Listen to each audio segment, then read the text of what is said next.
కేసీఆర్ గారికి మొదటి నుంచి వెన్నంటే ఉంది హరీష్‌రావు. కానీ ఇప్పుడు హరీష్ రావు కూడా దూరం జరుగుతున్న పరిస్థితి కనపడుతుంది. అంటే మీరు అన్నట్టు ఇద్దరున్నారు చుట్టుపక్కల. అయితే ఒకప్పుడేమో ఈయనున్నాడు, హరీష్ రావు ఉన్నాడు. ఇప్పుడేమో సంతోష్ రావు వచ్చారు.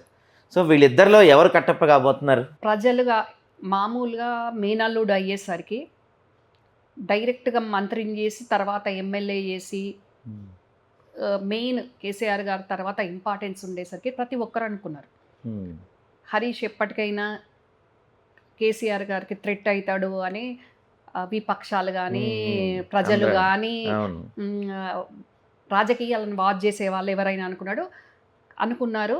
అందరికంటే ముఖ్యంగా ప్రజలకు తెలియదు, కేసీఆర్ భార్య శోభమ్మ అనుకుంది.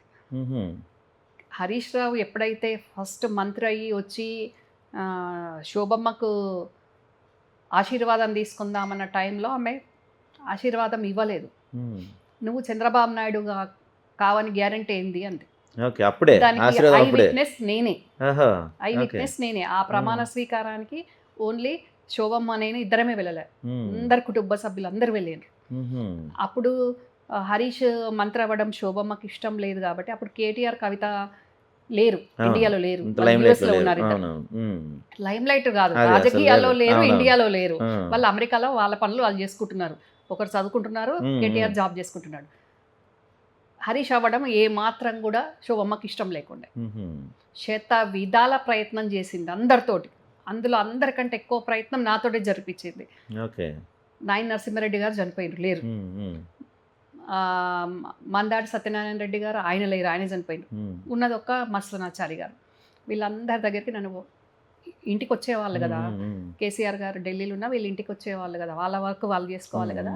తెలంగాణ భవన్కి వెళ్ళి ఇంట్లో కూడా ఆఫీస్ ఉంటే వచ్చేవాళ్ళు. వచ్చినప్పుడు వెళ్ళి మాట్లాడు, నాకు హరీష్ అవ్వడం ఇష్టం లేదు, వెళ్ళి మాట్లాడు అంటే, మరి బాబాయ్ సెంట్రల్ మినిస్టర్ అవుతాడు కదా, మరి ఇక్కడ కూడా చూసుకునేడానికి ఉండాలి కదా, మరి రాము లేడు, హరీష్ మన కుటుంబ సభ్యుడే మనోడే కదా అని అంటే ఆమెకు ఏమాత్రం ఇష్టం లేకుండే.